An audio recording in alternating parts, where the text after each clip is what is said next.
Hi friends, this is Dr. Anugraha here. So today let's talk about Tzank smear. Okay, this is a very important 2-mark question in microbiology. So Tzank smear, ഏത് വൈറസിനെ കണ്ടുപിടിക്കാനാണ് നമ്മൾ use ചെയ്യുന്നത്? That is to find Herpes virus, Herpes simplex virus, HSV. അപ്പോൾ HSV നമുക്ക് HSV1 ഉണ്ട്, HSV2 ഉണ്ട്. Herpes simplex virus 1, Herpes simplex virus 2. ഈ Herpes simplex virus 1, just a moment. Okay, I'll write it here. See, HSV1, it causes the blisters, the lesions above the waist. This waist in the mandaylulla lesions. Let's say you are a patient and you know other herpes. Okay, so waist in the mandaylottana lesions and it is usually Herpes simplex virus 1. Waist in the tharottana lesions which is skin lesions it is because of Herpes simplex virus 2. Okay, very simple. Now look here guys. See, this is what very important. Here picture nokkiya, this is a case of Herpes labialis, right? I told you waist in the mandayil it is usually HSV1. Exceptions undu ട്ടോ. Okay, this is genital lesions. Genital means what? Waist in the thare. I think there is waist in the thare lesions undengil it is what? HSV2. So this is genital lesion and that is because of HSV2. See these lesions here, right? Look at this picture. Here, it's going to be very painful. Okay, genital they are going to have these lesions and painful inguinal lymphadenopathy. Inguinal region lymph nodes enlarged and it's going to be a painful lesion as well. All right. So I just wanted to give you a small little pieces of information on the virus before we come to Tzank smear. So Tzank smear is our topic. See, suppose you want to find what is the virus causing these blisters. What you do is you take this blister. Okay, I'll tell you with this example. This is a lesion. Even you take a fresh blister. Okay, crusted blister fresh fluid blister roof unroof roof matter, right?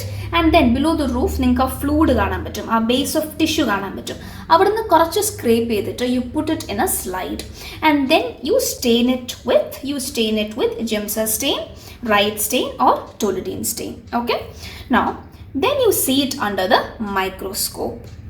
If it is herpes, see if you are seeing herpes, the slide that you have prepared is called as Tzank smear.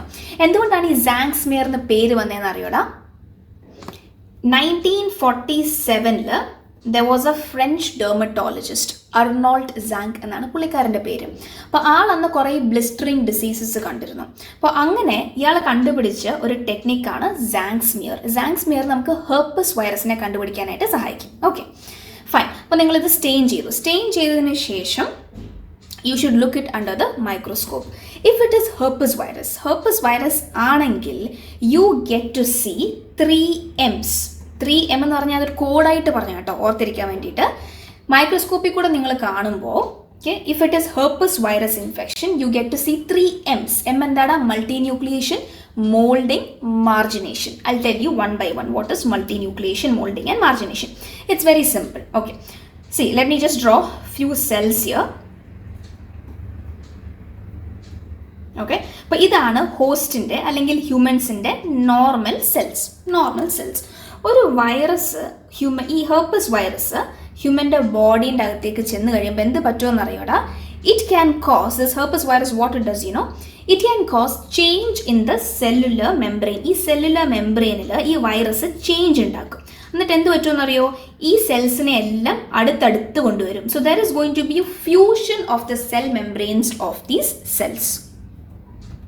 So once again, once the virus enters a normal cells of humans, what does it do? It will cause fusion of these normal cells.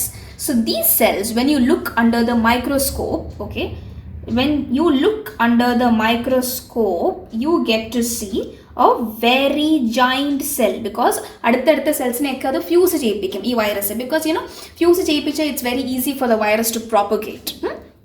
That's why. So it causes changes in the cell membrane and these cells will fuse, and then when you see it under the microscope, what you get to see is a giant cell. Correct cells ഒരുമിച്ച് fuse ചെയ്യുമ്പോൾ you get to see a giant cell and see ഈ giant cell ദോ ഇത് കുറേ cells ആണെങ്കിൽ നമ്മൾ മൈക്രോസ്കോപ്പിൽ കൂടെ കാണുമ്പോൾ നമുക്ക് ഒരു വലിയ സെല്ലായിട്ടാണ് കാണുക. ഈ വലിയ സെല്ലിനകത്ത് കുറേ ന്യൂക്ലിയസിനെ നമുക്ക് കാണാം, ഈ റെഡ് കളറിൽ വരച്ചേക്കുന്ന പോലെ. സോ ഈ ഒരു പിക്ചറിനെയാണ് നമ്മൾ പറയുന്നത് മൾട്ടി ന്യൂക്ലിയേറ്റഡ് ജൈന്റ് സെൽ. ഒന്നും കൂടെ പറഞ്ഞേ, multi nucleated giant cell. Once again, herpes infected cells will look what? Multi nucleated giant cell under the microscope. So first M മനസ്സിലായോ? Multinucleation. Okay. Second one is molding. What is molding, guys? Molding means, okay, ഇത് തന്നെ എടുക്കാം. Moulding എന്ന് വെച്ചാൽ ഞാൻ പറഞ്ഞില്ലേ, കുറേ cells ഒക്കെ അടുത്തടുത്ത് വന്നിരിക്കുമ്പോൾ ഇതിൻ്റെ ന്യൂക്ലിയസ്, ഈ റെഡ് ആയിട്ട് വരച്ചേക്കുന്ന ന്യൂക്ലിയസ് ഇല്ലേ, this nucleus will push against each other, push against each other, and that is called as nuclear molding. എന്തിൻ്റെ മോൾഡിംഗ് ആണ്? Nuclear moulding. For example, let's say നമ്മുടെ ക്ലേ ഒക്കെ കണ്ടിട്ടില്ലേ, ക്ലേ കുഞ്ഞു പിള്ളേരെ കളിക്കുന്നത്. അപ്പോൾ ക്ലേ ഞാനിപ്പോൾ രണ്ട് കയ്യിൽ രണ്ട് ക്ലേ എടുത്തു, okay, and I make two small dots or two small structures out of that. ഞാൻ അതിനെ രണ്ടിനെയും കൂടെ ഒന്നിപ്പിക്കാൻ നോക്കിയാൽ it will get moulded with each other. Okay, so similarly ഈ സെൽസ് എല്ലാം കൂടെ ഒന്നിക്കുമ്പോഴത്തേക്കും അതിൻ്റെ അകത്തുള്ള nucleus will get crowded and they will push against each other, and that is called as nuclear molding. അപ്പോൾ നോക്കിയടാ, what you see here is a first thing, a giant cell. Okay, what you see here is a giant cell. You can see lot of nucleus, so I call it as multinucleated giant cell. And then also you can see that ഈ nucleus ഇല്ലേ, they will push against each other. Okay, അതിനെയാണ് നമ്മൾ nuclear molding എന്ന് പറയുക. Simple, no? Okay, now the third change is, guys, third change is margination. What is margination? It means, okay, it means എന്തിൻ്റെ margination എന്നറിയോ? Chromatin margination. See, look at this picture. നമ്മുടെ ന്യൂക്ലിയസിൻ്റെ അകത്ത് എന്തുണ്ടടാ? നമ്മുടെ ന്യൂക്ലിയസിൻ്റെ അകത്ത് നമുക്ക് ക്രൊമാറ്റിൻ ഉണ്ട്. We have chromatin. ഞാൻ ഈ ഗ്രീൻ ആയിട്ട് വരച്ചേക്കുന്നതാണ് ക്രൊമാറ്റിൻ. ഓക്കെ, സോ ബിക്കോസ് വൺസ് ഈ വൈറസ് ഈ നോർമൽ ഹെൽത്തി സെൽസിലേക്ക് കയറുമ്പോൾ, നമ്മുടെ ഹ്യൂമൻസിൻ്റെ നോർമൽ ഹെൽത്തി സെൽസിലേക്ക് കയറുമ്പം, it can cause changes in the nucleus, okay, and chromatin inside the nucleus, ഈ ന്യൂക്ലിയസിൻ്റെ അകത്തുള്ള ക്രൊമാറ്റിൻ ഉണ്ടല്ലോ, that will be pushed to the corner. ഈ നടുക്കിരിക്കുന്ന ക്രൊമാറ്റിൻ എന്ത് പറ്റുമെന്നറിയോ?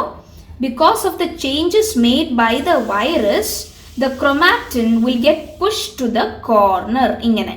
Okay, so margination of the chromatin material occurs. അതിനെയാണ് നമ്മൾ margination എന്ന് പറയുക. That is chromatin margination. So 3 changes that the herpes virus causes in a human cell. എന്തൊക്കെയാടാ? You can see multinucleated joint cells, you can see nuclear molding, and then you can see chromatin margination. Clear ആണല്ലോ? Very, very important. Okay, then see, you know what you mean by cytopathic effect? എന്ന് വെച്ചാൽ ഒരു virus healthy സെല്ലിലേക്ക് കയറി കഴിയുമ്പോഴത്തേക്കും, herpes virus for example, once it enters a normal healthy cell of humans, ഇത് ആ normal healthy സെല്ലിൻ്റെ structural and functional പ്രോസസ്സിനെ ഓൾട്ടർ ചെയ്യും. വൺസ് അഗൈൻ ആ ഒരു വൈറസ് ആക്ച്വലി ഹെർപ്പസ് മാത്രമല്ല, പല വൈറസും പല ബാക്ടീരിയയും നമ്മുടെ സെൽസിലേക്ക് എൻ്റർ ചെയ്താൽ നമ്മുടെ സെൽസിൻ്റെ സ്ട്രക്ചറും ഫങ്ഷനും ഒക്കെ ഓൾട്ടർ ചെയ്യും. അപ്പോൾ ഇത് കാരണം ഈ വൈറസിൻ്റെ പ്രോട്ടീൻസ് അഗ്രിഗേഷൻ ഉണ്ടാവും നമ്മുടെ നോർമൽ സെൽസിനകത്ത്. നോർമൽ സെൽസിനെ ഷ്രിങ്ക് ചെയ്യും. നോർമൽ സെൽസിൻ്റെ debris can get collected inside the cell, right? So all of these changes can give a particular look to the human cell. ആ ഒരു particular appearance of the human സെല്ലിനെയാണ് നമ്മൾ cytopathic effect എന്ന് പറയുക. Basically ഒരു വൈറസോ bacterio ഒരു നമ്മുടെ healthy സെല്ലിലേക്ക് ചെന്ന് കഴിഞ്ഞാൽ ആ സെല്ലിന് ചേഞ്ചസ് ഉണ്ടാവും ഫങ്ഷണലി ആൻഡ് സ്ട്രക്ചറലി. അപ്പോൾ ഈ ചേഞ്ചസിനെയാണ് സൈറ്റോപാത്തിക് ഇഫക്റ്റ് എന്ന് പറയുക. So let's say virus has entered these cells, okay, and there was an American anatomist called as Edmund Cowdrey. Edmund Cowdrey എന്ന് പറഞ്ഞൊരു അമേരിക്കൻ അനാറ്റമിസ്റ്റ് ഉണ്ടായിരുന്നു. പുള്ളിക്കാരൻ കണ്ടുപിടിച്ചത് എന്താണെന്നറിയോടാ? ഹെർപ്പസ് വൈറസ് ഒരു സെല്ലിലേക്ക് എൻ്റർ ചെയ്താൽ, നമ്മുടെ ഹ്യൂമൻ സെല്ലിലേക്ക് എൻ്റർ ചെയ്താൽ ആ സെല്ലിൻ്റെ ന്യൂക്ലിയസിൽ വളരെ പിങ്ക് ആയിട്ടുള്ള, ഒരു പിങ്ക് കളർ എടുക്കട്ടെ, ആ സെല്ലിൻ്റെ ന്യൂക്ലിയസിൽ കുറേ പിങ്ക് കളർ ബോഡീസ് കാണാൻ പറ്റും എന്ന് കൗഡ്രൈ എന്ന് പറയുന്ന അനാറ്റമിസ്റ്റ് കണ്ടുപിടിച്ചു. അതുകൊണ്ട് തന്നെ അപ്പോൾ ഈ ബോഡീസിനെയാണ് നമ്മൾ ഇൻക്ലൂഷൻ ബോഡീസ് എന്ന് പറയുക. ഓക്കെ, ഈ വൈറസ് കാരണം ന്യൂക്ലിയസിനകത്ത് നമ്മൾ കാണുന്ന പിങ്ക് മെറ്റീരിയൽ അതിനെയാണ് ഇൻക്ലൂഷൻ ബോഡീസ് എന്ന് പറയുക. അത് ഹെർപ്പസിന് മാത്രമല്ല, പല വൈറസസും ഇൻക്ലൂഷൻ ബോഡീസ് ഉണ്ടാക്കാറുണ്ട്. ഹെർപ്പസ് കാരണം ഉണ്ടാവുന്ന ഇൻക്ലൂഷൻ ബോഡീസിനെയാണ് നമ്മൾ ലിപ്ഷുൾസ് ബോഡീസ് എന്ന് പറയുക, അല്ലെങ്കിൽ Cowdry type A bodies. So because of herpes the inclusion bodies that you see in a cell, in a human cell, is called as Lipschutz bodies or Cowdry type A bodies. ഈ Cowdry എന്ന് പറഞ്ഞ അനാറ്റമിസ്റ്റ് പുള്ളിക്കാരൻ type B ബോഡീസും കണ്ടുപിടിച്ചിട്ടുണ്ട്. അത് ഈ polio വൈറസിലൊക്കെയാണ്. അപ്പം type A എന്ന് പറഞ്ഞാൽ വളരെ ഡാർക്ക് ആയിട്ടുള്ള പിങ്ക് സ്ട്രക്ചേഴ്സ് ആയിരിക്കും ന്യൂക്ലിയസിൽ കാണാൻ പറ്റുക. അതാണ് കൗഡ്രൈ ടൈപ്പ് എ ബോഡീസ്. ഓക്കെ, അത് ഹെർപ്പസിലാണ് നമ്മൾ കാണുക. ആൻഡ് കൗഡ്രൈ ടൈപ്പ് ബി ബോഡീസ് എന്ന് പറഞ്ഞാൽ അത് അത്രയും പിങ്ക് ആയിരിക്കില്ല, കുറച്ച് ലൈറ്റ് പിങ്ക് ആയിരിക്കും, ലെസ് ഡിഫൈൻഡ് ആയിരിക്കും. അപ്പം അങ്ങനത്തെ സ്ട്രക്ചേഴ്സിനെ പുള്ളിക്കാരൻ കൗഡ്രൈ ടൈപ്പ് ബി ബോഡീസ് എന്ന് വിളിച്ചു. അത് യൂഷ്വലി പോളിയോ വൈറസിലൊക്കെയാണ് കാണുക. അപ്പം you understood about the inclusion bodies also, right? So remember the 3 M's that you see. പിന്നെന്താ, I think that is it guys. Remember this picture. And what is the treatment of herpes guys? You will give acyclovir. പിന്നെ ഒരു drawback ഉണ്ട്, that's very important. Tzanck സ്മിയറിന് ഒരു drawback എന്താണെന്ന് ചോദിച്ചാൽ, see it cannot differentiate between, ഇപ്പം നിങ്ങൾക്ക് ഇങ്ങനെ ഒരു പിക്ചർ മൈക്രോസ്കോപ്പിൽ കൂടെ കിട്ടി, പക്ഷേ നിങ്ങൾക്ക് ഉറപ്പിച്ച് പറയാൻ പറ്റില്ല അത് HSV1 ആണോ 2 ആണോ അത് ഹെർപ്പസ് സോസ്റ്റർ വൈറസ് ആണോ എന്ന്, right? Because all the 3 will give the same appearance. So the drawback of Tzanck smear is that it cannot differentiate between herpes simplex virus 1, 2 and herpes zoster virus. അപ്പം നമുക്ക് exactly ഏത് virus ആണ് എന്ന് അറിയണമെങ്കിൽ you will have to go with PCR studies, PCR, right? Or you can do virus isolation in cell lines.